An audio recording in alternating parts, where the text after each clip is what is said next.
So sit up nice and tall. Draw your shoulders down. You can rest your hands on your thighs.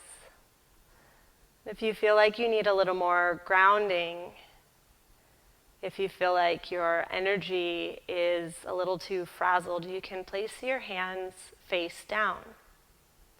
If you feel like you need some uplifting energy, you can place your hands face up. Just notice the subtle differences with the two. Whatever you feel like you need today in your practice. Just take a few rounds of nice deep inhalations and long, slow exhalations. You can inhale through the nose and then maybe exhale through the mouth, allowing anything, any tension, any residual stress that you have going on, just let it go through the open mouth.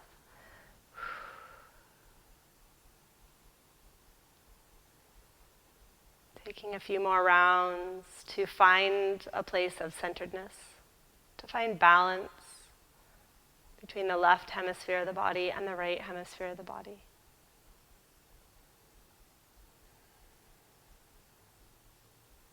And then start to blink open the eyes.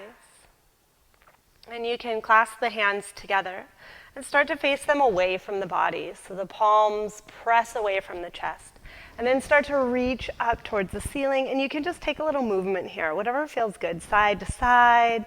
You can hold on one side and switch over to the other side. Just lengthening through the side body and then drawing the hands towards the back of the head to open up the shoulders. And then release the hands. You can roll out the shoulders. And then you can remove the block. Place it aside if you're sitting on a block. And start to make your way into tabletop position.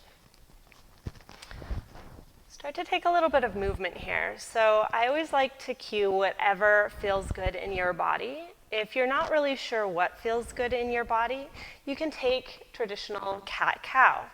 So dropping the belly, opening up the chest, and then rounding the spine, tucking the chin into the chest. Dropping the belly, opening up, lifting the tailbone up to the ceiling, and then round the spine. So you can continue on doing some cat-cow, or you can move side to side a little bit, taking some big circles, dropping the hips back towards the heels. So I always like to take the first few minutes to really just work into the body in whatever way feels good. So you can take as much time as you'd like. And whenever you're ready, you can come back to center. Another one that I really like for opening the chest and opening the shoulders is puppy pose. So keeping the hips stacked on top of the thighs, just start to allow the chest to sink down towards the mat. So you can let the chest float, or if you have the openness in the shoulders, you can allow the chest to drop down. Maybe the forehead comes down, maybe the chin comes down. Breathing here, creating space. Allow yourself to soften and feel a sense of grounding. And then starting to walk your way back up onto your hands. Start to walk the right toes out and the left foot towards the back of the mat. And reach the left arm overhead. Finding a nice side body stretch. Maybe rotating the chest up towards the ceiling a little bit. And then if you want more, if you have your balance and you have an openness in the back, you can start to grab for the top of the left foot, open the chest. And then gently release. Release the left hand down onto the mat, come back into tabletop position, and you can switch sides, walking the left toes over to the left, right foot towards the back of the mat. Lengthen through the side body. Option to grab for the top of the back foot.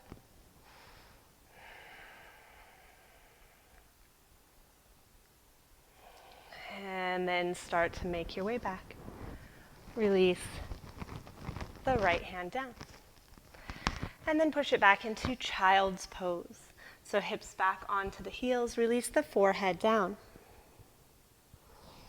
Take a few moments. Let yourself soften. And you can stay in child's pose for as long as you'd like. This is a really grounding pose. This is really a perfect pose if you have only one pose to do in your practice and you just need to connect with your body and your breath. So just allowing the forehead to rest softly on the mat.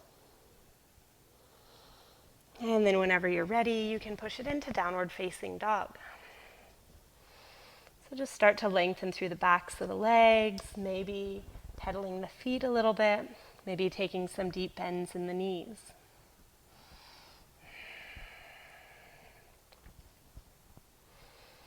And then you can start to make your way forward, dropping the knees down onto the mat so you're in kind of a long tabletop position. And then start to lower all the way down to the mat. Pointing the toes, maybe taking the feet nice and wide, and then planting the hands underneath the shoulders. On the inhale, just start to lift up through the chest a little bit, opening up through the front of the chest. Exhale, lower down. Inhale, lifting up the chest. And exhale to lower. One more time. Inhale, lifting up, shining the chest forward, feeling space between the collarbones. Only coming as high as feels comfortable for your back. So if that's right here, that's just fine.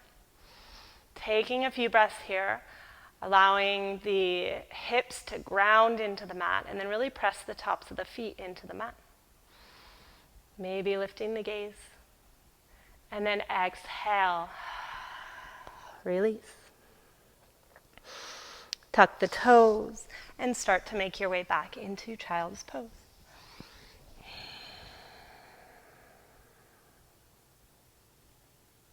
Start to make your way into tabletop position. Make your way into downward facing dog. Step the right foot through in between the hands and then start to walk towards the long edge of the mat. So I really, really love this pose, Skandasana. So starting to bend through the left knee towards the back of the mat and then rolling the right toes up. So you can stay nice and high here.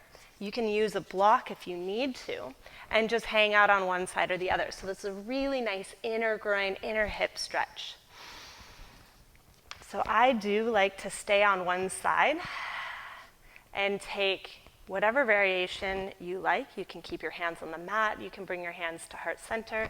Some people like to take a bind. Breathing here. And then whenever you're ready, you can move to the other side. So again, just noticing how this feels on your knees and on your hips. Some people, it's better for their body to stay nice and high. So just sinking into the pose, feeling the inner hip stretch. And then start to lift up, come back through center and take a wide-legged forward fold. So this can either be walking the fingertips underneath the chest. You can grab for the ankles, peace finger the big toes, and then start to draw the forehead down towards the mat. Just hanging here, really. You can activate the pose, or you can just allow gravity to do the work. Another option is to ragdoll the arms, so just grab for opposite elbows. In our traditional Hatha or Vinyasa practice, you really activate these poses, but we're using this for stress release. So just allow yourself to hang, to open up, to release.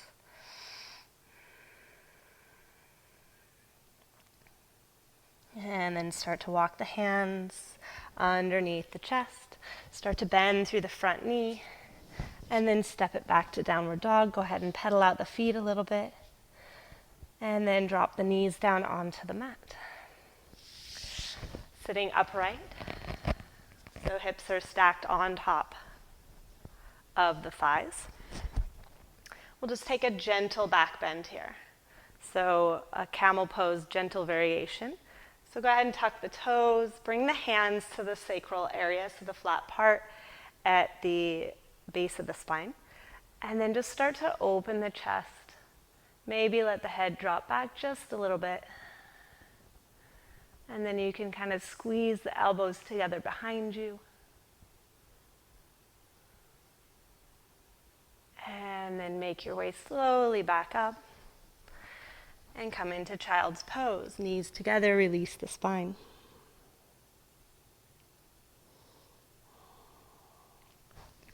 Start to make your way back up. Sit the hips over to one side. Straighten out through the legs. On the inhale, sweep the arms up. And on the exhale, fold forward. So pointing the toes up towards the ceiling. And just starting to maybe use the breath to move into this pose. So on the inhale, lengthen through the spine, draw the chest forward. And on the exhale, release it down. If you would like support or maybe more of a yin version of the posture, you can place a block or a pillow on the calves. And just breathe here. Inhale your way back up. And then start to find a nice cross-legged position. Just like a very gentle twist here. So bring the left hand onto the right knee, right fingertips behind you. Inhale. And exhale. Twist to the right, gaze is behind you.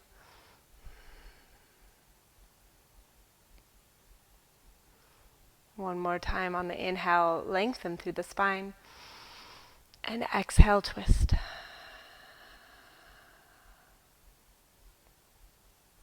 And back through center.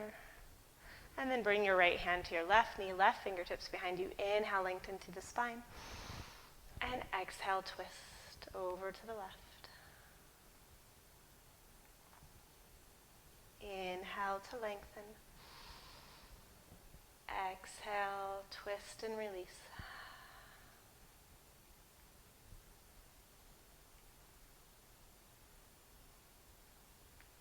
Back through center.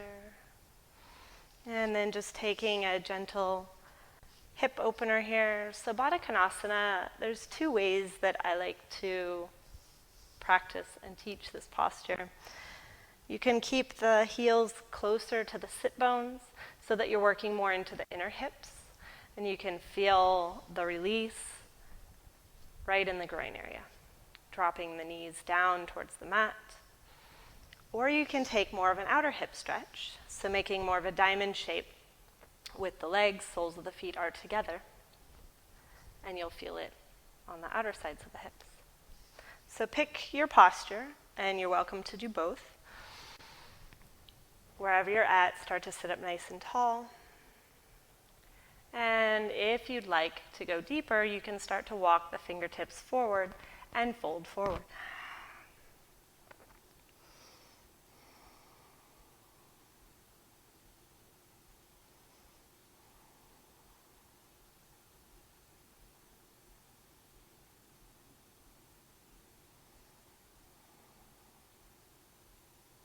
Making your way back up.